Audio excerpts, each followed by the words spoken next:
आज हम जो पार्षद अंतर्नियम हैं या यूँ कहें कि आर्टिकल्स ऑफ जो एसोसिएशन की बात करें, हमने इससे पहले देखा पार्षद सीमा नियम, मेमोरेंडम ऑफ एसोसिएशन की बात हमने करी। आज इसके बाद आगे इसको बढ़ाते हुए जारी रखते हुए कि जो कंपनी के विधान की अगर हमने बात करी कि साहब पार्षद सीमा नियम तो कंपनी का विधान है, अब ये करें कि जो कंपनी को नियमित जो दैनिक कार्य इनका संचालन करने के लिए जो अंतर नियम बनाए जाते हैं उनके बारे में आज हम उसके जो विशेषताएं, जो उसकी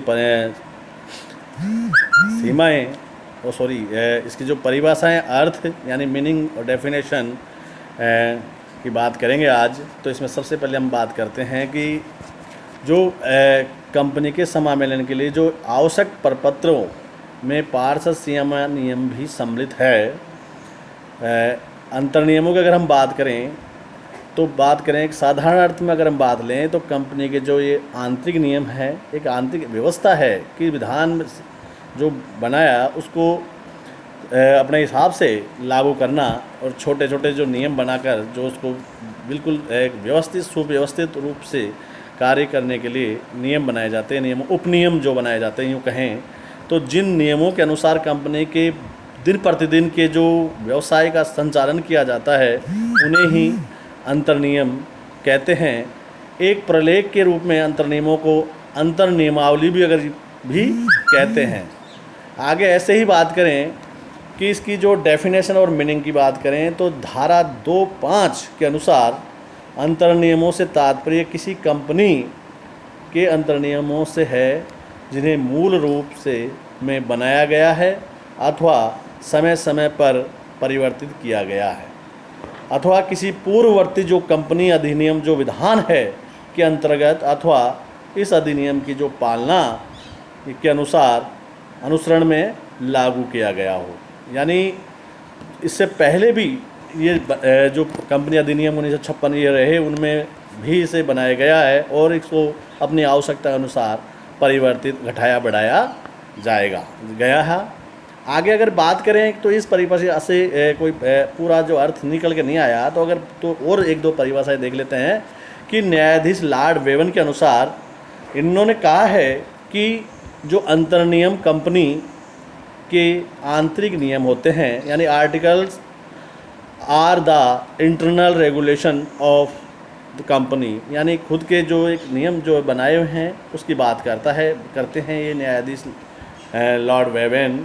अगर ऐसे ही बात करें न्यायाधीश चार्ल्स वर्थ के अनुसार कि पार्षद अंतर नियम एक ऐसा प्रलेख है जो कंपनी के सदस्यों से आपसी अधिकारों और उन रीतियों नियमन करता है जिसके अनुसार कंपनी का व्यापार का संचालन या चलाया जाएगा। आगे बात करें लॉर्ड चार्ल्स केयर्न्स की बात करें, इन्होंने एक परिभाषा दी है। ये बात करते हैं कि अंतर नियम संपूर्ण कंपनी तथा संचालक मंडल के आपसी अधिकारों, कर्तव्य, शक्तियों को परिभाषित करते हैं तथा उन रीति तथा प्रारूप को निर्धारित करते हैं जिनके अनुसार कंपनी का व्यवसाय संचालन किया जाता है तथा उस रीति का प्रारूप को परिभाषित किया जाए जिसके अनुसार समय समय पर कंपनी का आंतरिक संचालन में परिवर्तन किया जा सके।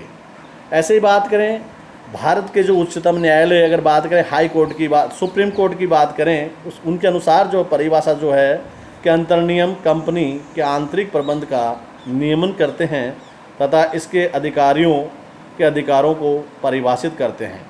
यानी ये परिभाषाएं हैं। इनके अगर आधार पर हम बात करें, एक निष्कर्ष की बात करें, एक जो मीनिंग है उसकी बात करें तो पार्षद अंतर नियम एक ऐसा प्रलेख है जिसमें कंपनी के नियम, विनियम या उपनियमों का उल्लेख होता है तथा इस प्रलेख में वर्णित नियम, विनियम आदि कंपनी का आंतरिक जो क्रियाओं के संचालन का नियमन करती हैं। ये कंपनी के संचालकों एवं अधिकारियों की जो शक्तियां हैं, जो पावर्स है, जो लिमिटेशंस हैं को निर्धारित करती हैं और ये कंपनी द्वारा किए जाने वाले जो अनुबंध, जो कॉन्ट्रैक्ट है के आधार पर बनते हैं तथा यही कंपनी एवं इसके सदस्यों के बीच संबंधों तथा कंपनी के सदस्यों के आपसी संबंधों के आधार पर बनते हैं। यानी ये नियम हैं जो व्यापार को सुचारू रूप से या कंपनी का सुचारू रूप से संचालन करने के लिए बनाए जाते हैं। इनमें अपनी सुविधा अनुसार काट छांट की जा सकती है और करते भी हैं। ठीक, आगे बात करें इसकी जो कैरेक्टरिस्टिक्स की बात करें, जो आर्टिकल्स एसोसिएशन उसकी मीनिंग की बात करी, उसकी परिभाषाओं की बात करी, और अब उसके जो विशेषता उनकी बात करें कि कंपनी जो कि इसकी जो प्रमुख विशेषताएं हैं वो निम्नलिखित हैं। यानी 1 नंबर की बात करें कि ये कंपनी का एक महत्वपूर्ण प्रलेख है जिसमें कंपनी के नियम, उपनियम या विनियमों रेगुलेशंस का उल्लेख होता है। ऐसे ही बात करें कि अंतर्नियम मूल रूप में बनाए गए अथवा समय समय पर इनमें परिवर्तन भी हो सकते हैं। आगे बात करें अंतर्नियम की बात करें कि पूर्ववर्ती जो कंपनी किसी भी विधान अथवा इस कंपनी अधिनियम के अधीन बनाए हुए हो सकते हैं, या तो पहले भी पूर्ववर्ती जो नियम कानून जो है उनमें भी बनाए हुए हों, या वर्तमान जो कंपनी एक्ट 2013 है इसमें बनाए हों। आगे बात करें अंतर्नियम सीमाओं के सहायक एवं उसकी जो सीमाओं के अंतर्गत होते हैं।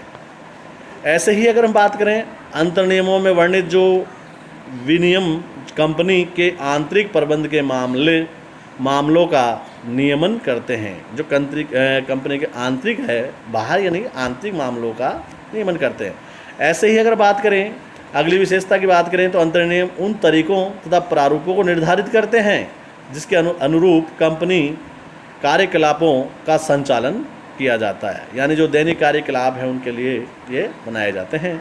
ये कंपनी के संचालन एवं अधिकारियों की शक्तियों और कर्तव्यों को निर्धारित और स्पष्ट करते हैं कि किसे क्या काम करना है, किसके अंडर में काम करना है और किसका अधिकारी कौन होगा, आदि बातों का इसमें समावेश किया जाता है। ऐसे ही बात करें अंतर्नियमों वर्णित विनियम कंपनी एवं उसके सदस्यों के बीच अनुबंध का आधार बनते हैं तथा सदस्यों के आपसी संबंधों को भी स्पष्ट करते हैं। ऐसे ही बात करें अंतर्नियम सार्वजनिक प्रलेख है जो जनता के निरीक्षण और अध्ययन हेतु सदैव उपलब्ध रहता है।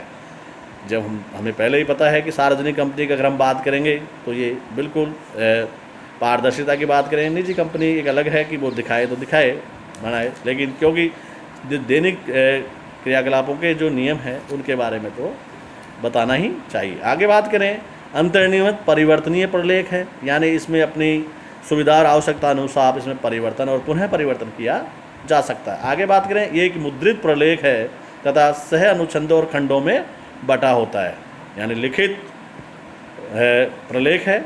आगे बात करें कि अधिनियम में प्रत्येक प्रकार की कंपनी के लिए मॉडल अंतर्नियमों का प्रारूप दिया गया है। ये प्रारूप अधिनियम की जो अनुसूची के अनुसार सारणी F से J तक की बात करें में दिया गया है। आगे बात करें कोई भी कंपनी इस मॉडल अधिनियमों अंतर्नियमों में अपने पर लागू होने वाले प्रारूपों को अपना सकती है। वह चाहे तो इसे आंशिक और पूर्णतः अपना सकती है, यानी अगर इन्हीं अपनाए तो ठीक है, नहीं तो अपने हिसाब से वो इसमें परिवर्तन काट छाट करके अपने हिसाब से लागू कर लेते हैं। अगर बात करें निजी कंपनी के लिए मॉडल अंतर्नियमों के कोई प्रारूप तो है नहीं। मैं पहले ही बता रहा था कि ये सार्वजनिक कंपनी पर लागू होती, प्राइवेट कंपनियों पर नहीं है। अगर ये चाहें तो उसमें अपना भी सकती है और इनका कोई प्रारूप नहीं है। अतः निजी कंपनी को अपने अंतर्नियम बनाने तो पड़ते हैं, लेकिन वो उसको प्रारूप फॉलो करे ये कोई ज़रूरी नहीं है। ठीक है सर।